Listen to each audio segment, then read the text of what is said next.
दोस्तों, शादी तो आपने बहुत देखी होंगी, लेकिन ऐसी अजीब शर्त वाली शादी शायद पहले कभी नहीं सुनी होगी। एक आदमी कहता था, मैं उसी लड़की से विवाह करूंगा जो रोज मेरे 20 कोड़े सह सके। उसकी यह शर्त सुनकर पूरे गांव के लोग हैरान थे। हर किसी के मन में बस यही सवाल था, आखिर ऐसा कौन से माँ बाप होगा जो अपनी बेटी का विवाह ऐसे आदमी से करेगा। लेकिन एक लड़की ने उसकी यह शर्त मान ली। और फिर शुरू हुई एक ऐसी कहानी जहां हर मोड़ पर एक नया रहस्य और एक नया ट्विस्ट छिपा था। ये कहानी को शुरू करते हैं। बहुत समय पहले की बात है। एक गांव में एक सेठ और सेठानी रहते थे। उनका एक बेटा था जिसका नाम था वीरेश। वीरेश बचपन से ही जिद्दी और घमंडी स्वभाव का था। जब वह जवान हुआ, एक दिन उसके माँ बाप ने उससे कहा, बेटा, अब तुम्हारी शादी का वक्त आ गया है। हम चाहते हैं कि तुम्हारे लिए एक अच्छी लड़की देखी जाए।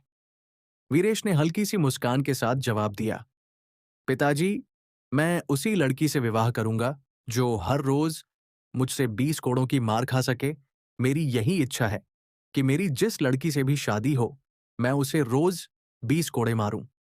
यह सुनते ही सेठ और सेठानी हैरान रह गए और गहरी चिंता में पड़ गए कि अब इससे कौन शादी करेगा और कौन अपनी बेटी को रोज 20 कोड़े खाने के लिए इसके हवाले करेगा। कुछ समय बाद उस नगर में एक व्यापारी आया जो अपनी बहन के लिए योग्य वर की तलाश कर रहा था। किसी ने उसे बताया कि सेठ धनराज भी अपने बेटे के लिए लड़की ढूंढ रहे हैं, तो वह उम्मीद लेकर उनके घर पहुंचा। लेकिन जैसे ही उसकी मुलाकात वीरेश से हुई, वीरेश ने बिना किसी झिझक के अपनी शर्त साफ साफ बता दी कि वह उसी लड़की से शादी करेगा जो रोज 20 कोड़े सह सके।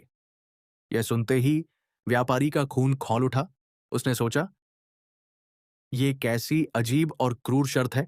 भला कौन अपनी बेटी अपने कलेजे के टुकड़े को इसके हवाले करेगा।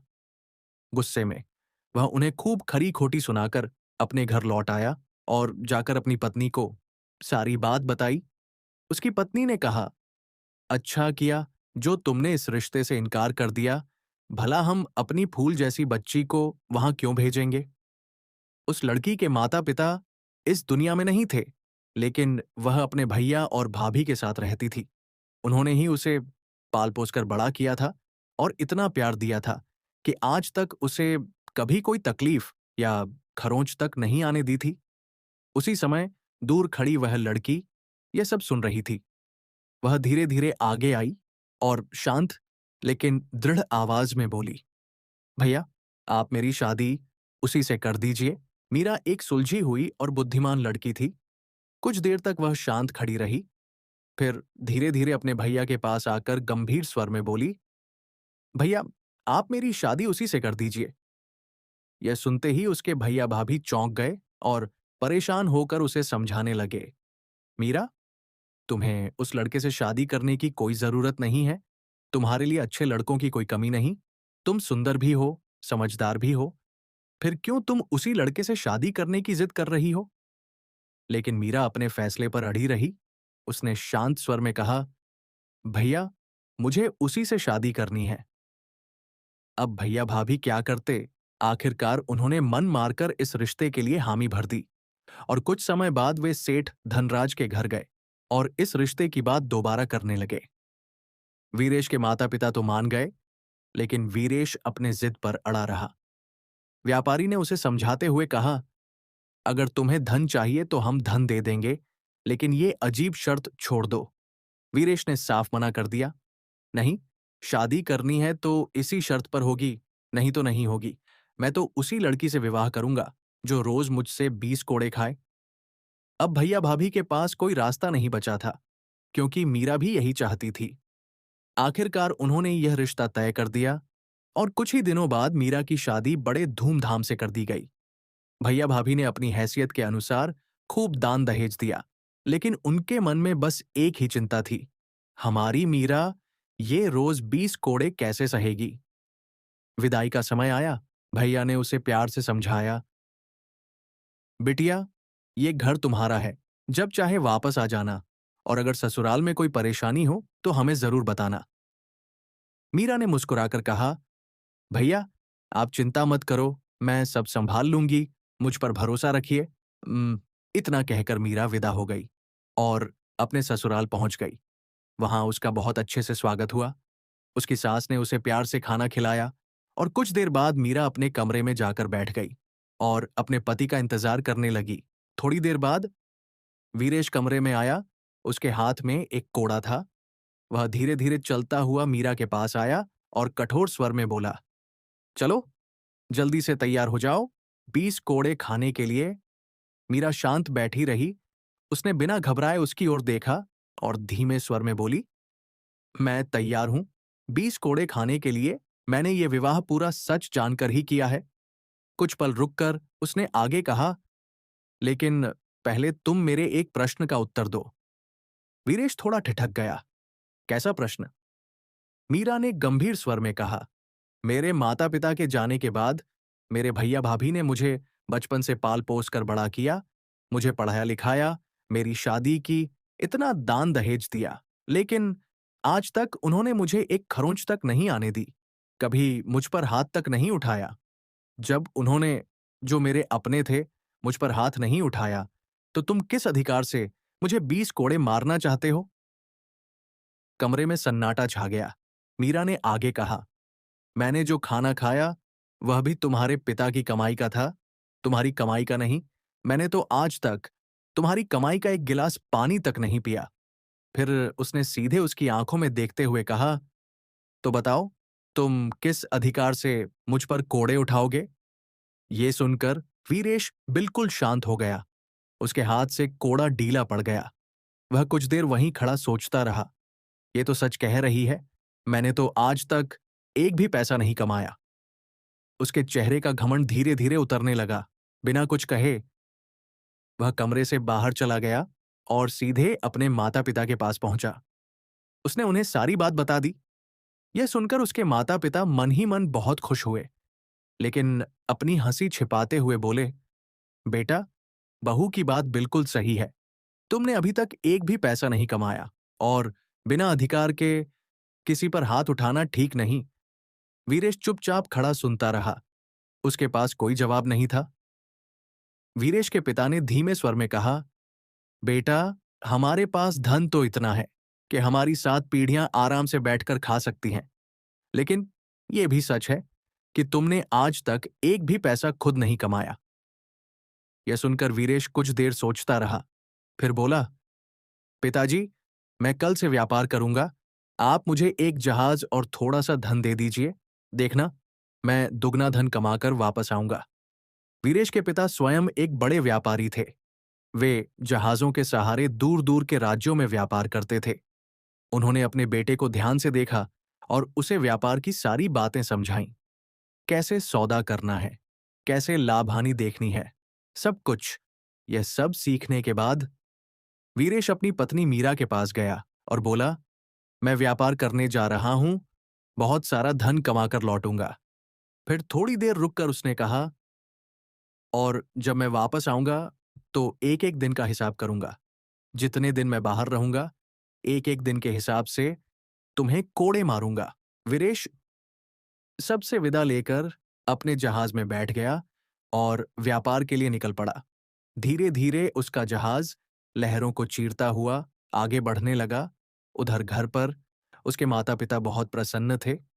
वे आपस में कहने लगे, हमें बहुत समझदार बहू मिली है, यही हमारे घमंडी और बिगड़े हुए बेटे को सुधारेंगी। इधर वीरेश समुद्र के रास्ते दूर दूर तक जाता रहा। तभी उसे सामने एक बड़ा सा नगर दिखाई दिया। ऊंची ऊंची इमारतें, चहल पहल और बाजारों की रौनक। यह देखकर वीरेश ने सोचा, क्यों न इस नगर में उतरकर यहाँ के व्यापार का हाल देखा जाए।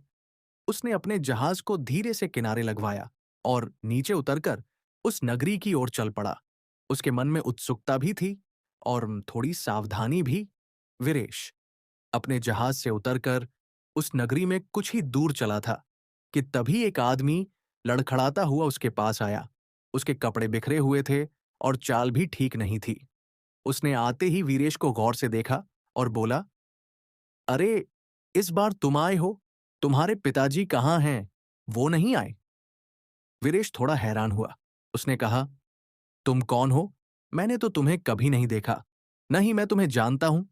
वह आदमी हंसते हुए बोला, कोई बात नहीं, तुम नहीं जानते, पर मैं तुम्हारे पिताजी को अच्छी तरह जानता हूं। जब वो पिछली बार यहां आए थे, तब मैंने उनसे 50 सोने की अशर्फियां ली थीं। वह थोड़ा और पास आकर बोला, और बदले में मैंने उन्हें अपनी 10 रातों की नींद उधार दी थी। यह सुनकर वीरेश चौंक गया। आदमी ने आगे कहा, अब देखो, मैंने तुम्हारी 50 सोने की अशर्फियां जुटा ली हैं।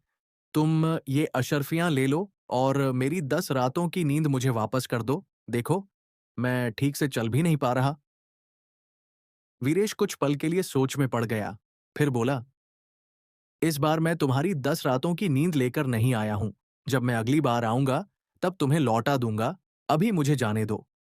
इतना कहकर वह आगे बढ़ने लगा, लेकिन वह आदमी जोर जोर से चिल्लाने लगा, देखो, देखो भाई लोगों, ये आदमी मेरे पैसे ले रहा है, लेकिन मेरी 10 रातों की नींद वापस नहीं कर रहा।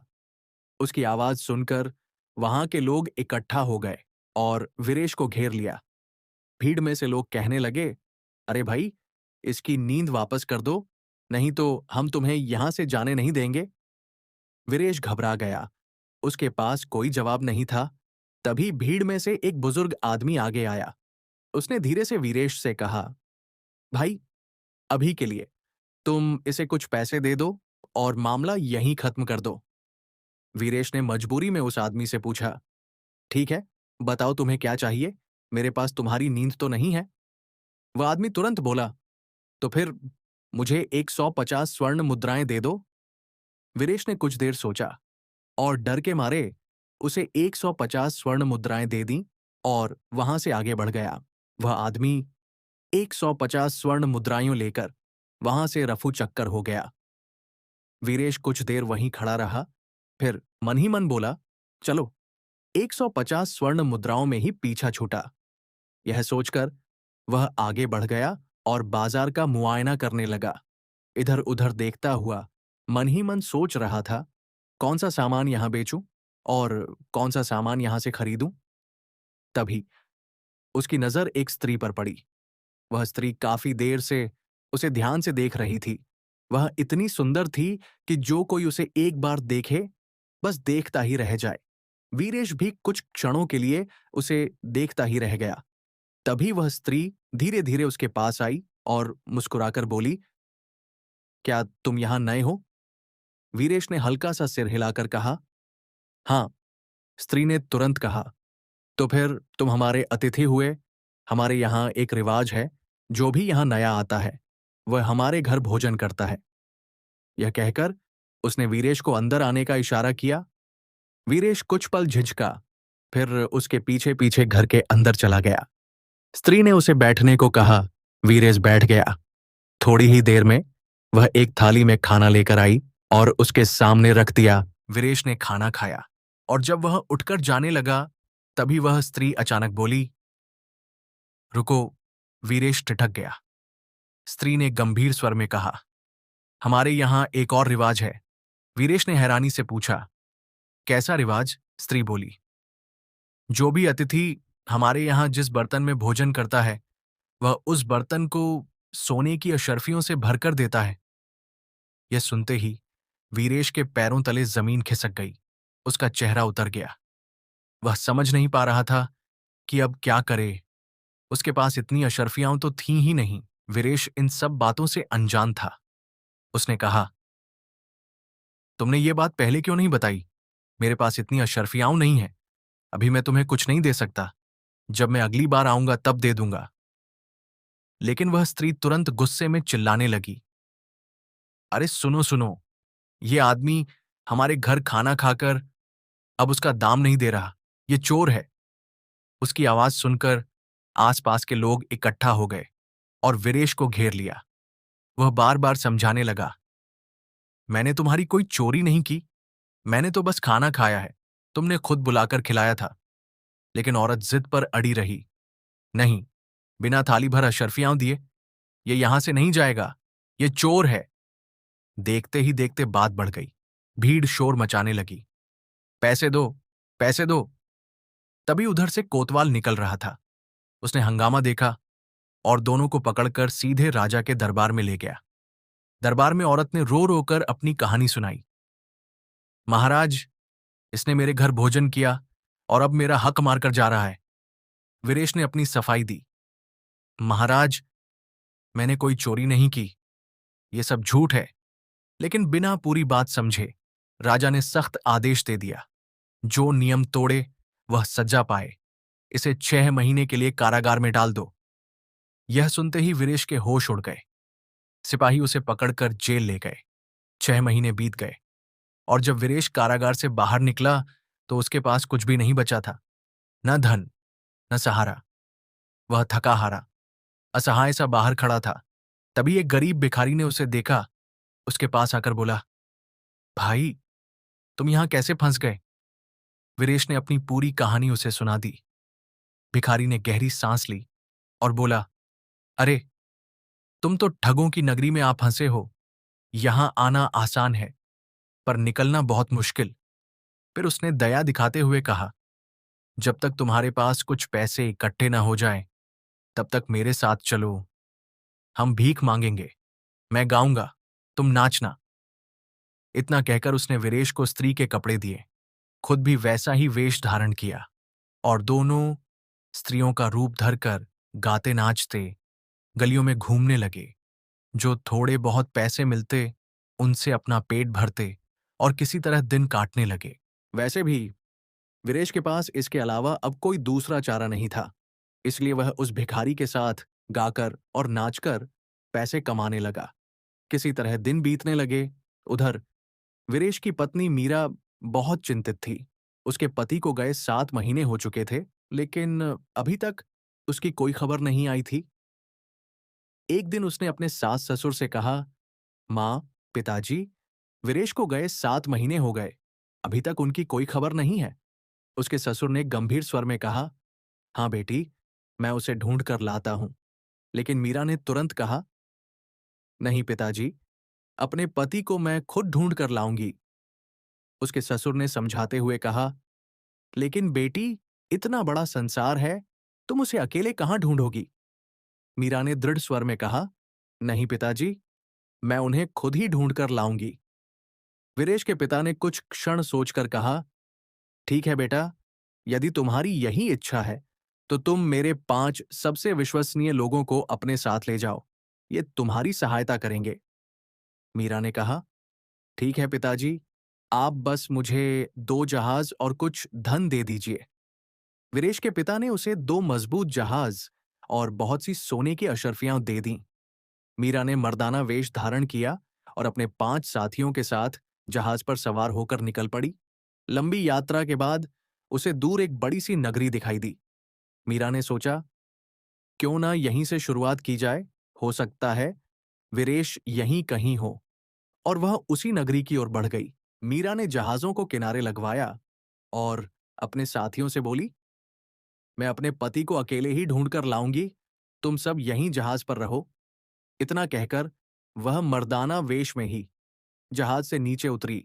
जैसे ही वह आगे बढ़ी, उसने देखा, सामने से एक आदमी उसकी ओर आ रहा था।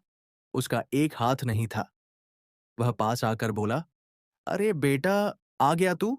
इस बार तुम आए हो, तुम्हारे पिताजी नहीं आए? मीरा ठिठकी और बोली, काका, आप कौन हैं? मैं तो आपको नहीं जानता। वह आदमी हंसकर बोला, तुम ना सही, लेकिन तुम्हारे पिताजी मुझे बहुत अच्छे से जानते हैं। पर कोई बात नहीं, बाप नहीं तो बेटा सही। फिर वह पास आकर बोला, असल में मुझे कुछ धन की जरूरत थी, तो मैंने तुम्हारे पिताजी से कुछ सोने की अशर्फियां ली थीं और बदले में अपना एक हाथ उनके पास गिरवी रख दिया था। अब मैंने तुम्हारी अशर्फियां इकट्ठी कर ली हैं। तुम अपने पैसे ले लो और मेरा हाथ मुझे वापस दे दो। यह सुनते ही मीरा सब समझ गई। उसने मन ही मन सोचा, तो ये ठगों की नगरी है। लगता है वीरेश भी यहीं कहीं फंसा होगा। लेकिन चेहरे पर जरा भी भाव न आने देते हुए वह शांत स्वर में बोली, अच्छा काका, अगर ऐसा है तो तुम्हारा हाथ तुम्हें मिल जाएगा। फिर उसने अपने साथियों की ओर इशारा किया। अरे भाइयों, जाओ, काका का हाथ जहाज पर ढूंढकर लाओ। उसके साथ ही कुछ देर ढूंढने का नाटक करते रहे। फिर वापस आकर बोले, साहब, हमें तो इनका हाथ कहीं नहीं मिला। मीरा ने बिना घबराए कहा, नहीं मिला, कोई बात नहीं। फिर उसने ठंडे स्वर में कहा, तो ऐसा करो, तलवार लेकर आओ और काका का दूसरा हाथ काटकर दोनों का मेल मिलाकर इन्हें उनका हाथ वापस दे दो। यह सुनते ही उस आदमी के होश उड़ गए। उसके चेहरे का रंग उड़ गया और वह तुरंत ही मीरा के पैरों में गिर गया और कहने लगा, बेटा मुझे माफ कर दो, मुझे कोई पैसे नहीं चाहिए और ना ही अपना हाथ वापस लेना है, बस तुम मुझे जाने दो। ये कहकर वो व्यक्ति वहां से भाग गया। मीरा के साथियों ने उसका पीछा किया, पर कुछ दूर जाने पर वह व्यक्ति गायब हो गया। यह देखकर मीरा के साथी बोले, हुजूर, हम आपको अकेले नहीं जाने देंगे, यहां हमें कुछ खतरा लगता है।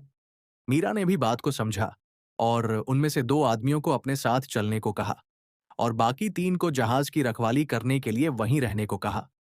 इसके बाद मीरा अपने 2 साथियों के साथ बाजार के बीचों बीच पहुंच गई। वहां चारों ओर हलचल थी, लोग आ जा रहे थे। तभी उसने देखा एक आदमी लड़खड़ाता हुआ उसकी ओर आ रहा है। वह पास आकर बोला, अरे, इस बार तुम आए हो, तुम्हारे पिताजी नहीं आए। मीरा शांत रही और बोली, काका, मैं तो आपको नहीं जानता, आप कौन हो? वह आदमी हंसते हुए बोला, कोई बात नहीं, तुम नहीं जानते, लेकिन तुम्हारे पिताजी मुझे बहुत अच्छे से जानते हैं। पिछली बार जब वो आए थे, तब मुझे कुछ पैसों की जरूरत थी आपकी, तो मैंने उनसे 50 सोने की अशर्फियां ली थी और बदले में मैंने उन्हें अपनी 10 रातों की नींद उधार दी थी। ये सुनते ही मीरा समझ गई कि यह भी कोई ठग है, लेकिन उसके चेहरे पर जरा भी घबराहट नहीं आई। उसने बड़े शांत स्वर में कहा, अच्छा काका, अगर ऐसा है तो तुम्हारी 10 रातों की नींद तुम्हें जरूर मिल जाएगी। आदमी के चेहरे पर हल्की मुस्कान आ गई, लेकिन तभी मीरा ने आगे कहा, पर पहले तुम वो 10 रातें जिन्हें तुम अपनी बता रहे हो, उन्हें एक जगह इकट्ठा करके मुझे दिखाओ। आदमी चौंक गया। क्या मतलब? मीरा ने कहा, मतलब साफ है काका, जब तुमने मेरे पिता को 10 रातों की नींद दी थी, तो उसका कोई तो हिसाब होगा, कोई निशानी होगी। तुम पहले वो 10 रातें किसी डिब्बे में भरकर या किसी तरह इकट्ठा करके मुझे दिखाओ, ताकि मैं पहचान सकूं और फिर मैं वहीं तुम्हें लौटा दूं। यह सुनते ही आदमी का चेहरा उतर गया, उसकी चालाकी उसी पर भारी पड़ गई। वह इधर-उधर देखने लगा, लेकिन अब आसपास खड़े लोग भी उसे शक की नजर से देखने लगे। मीरा ने एक कदम आगे बढ़कर कहा, क्या हुआ काका, दिखाइए आपकी वो 10 रातें। अब उस आदमी के पास कोई जवाब नहीं था। वह घबराकर बिना कुछ बोले वहां से भाग खड़ा हुआ। मीरा वहां से कुछ दूर और आगे बढ़ी।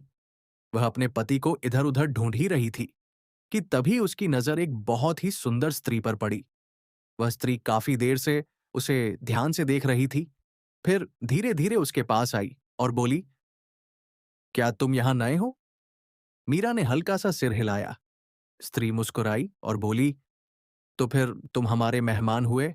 हमारे यहाँ एक रिवाज है, जो भी नया व्यापारी या मुसाफिर यहाँ आता है, वह हमारे घर भोजन करता है। मीरा मन ही मन समझ गई, यह भी कोई ठगनी ही है, लेकिन उसने अपने चेहरे पर कुछ भी जाहिर नहीं होने दिया और शांत भाव से उसके साथ घर के अंदर चली गई। स्त्री ने उसे भोजन कराया और जैसे ही मीरा उठकर जाने लगी, स्त्री ने उसे रोक लिया। रुको, हमारे यहाँ एक और रिवाज है। जो भी अतिथि जिस बर्तन में भोजन करता है, उसे वह बर्तन सोने की अशर्फियों से भरकर देता है।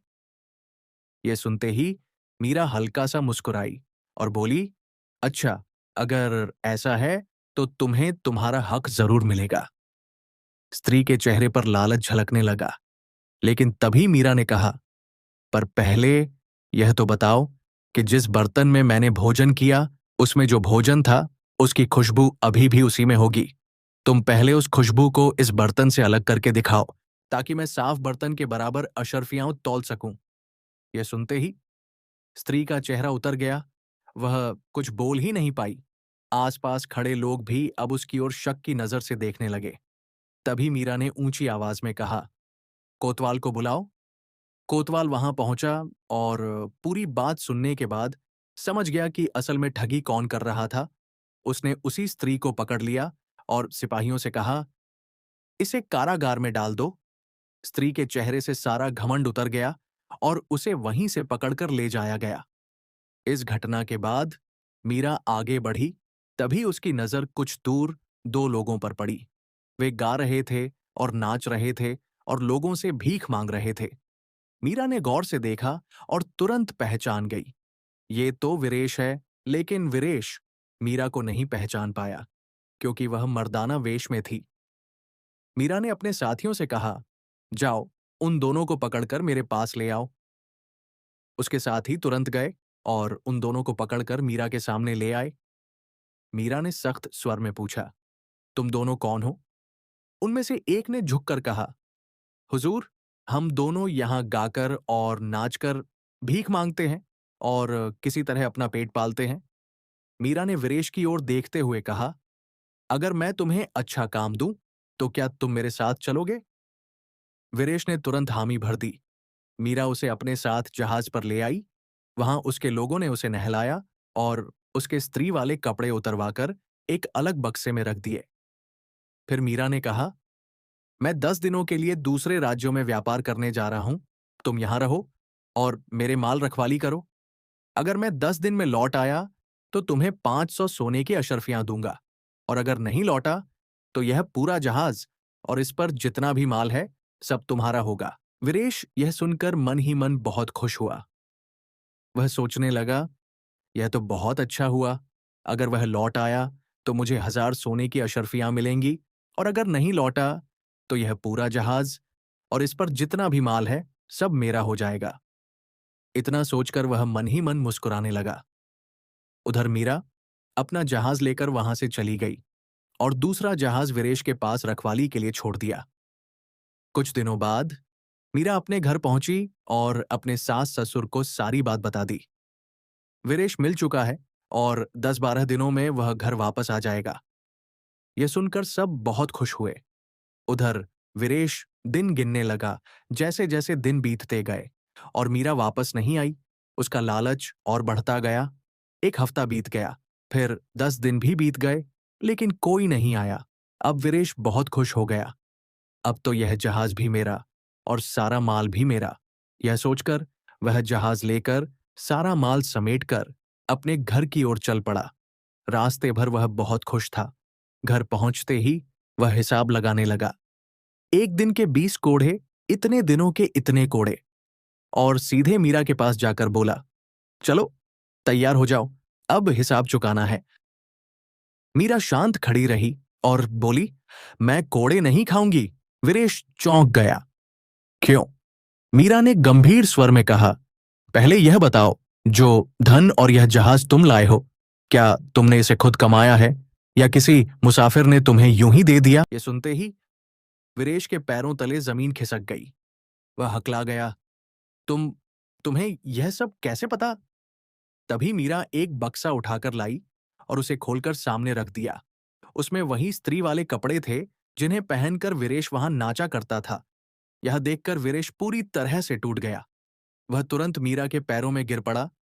मीरा, मुझे माफ कर दो। यह बात किसी को मत बताना। चाहे तुम मुझे 100 कोड़े रोज मार लो, लेकिन मेरी इज्जत रख लो। मीरा ने शांत होकर कहा, अब समझ में आया तुम्हारी शर्त कितनी गलत थी। वीरेश ने सिर झुका लिया। हाँ, मुझसे बहुत बड़ी गलती हो गई। मीरा ने उसे माफ कर दिया और उस दिन के बाद दोनों मिलकर प्रेम से रहने लगे। दोस्तों, अगर आपको यह कहानी पसंद आई हो और आप भी ऐसी ही रोचक और सीख देने वाली कहानियां सुनना चाहते हैं, तो हमारे चैनल को सब्सक्राइब करना बिल्कुल न भूलें और कमेंट में जरूर बताइए, आपको इस कहानी में सबसे ज्यादा मजा किस हिस्से में आया।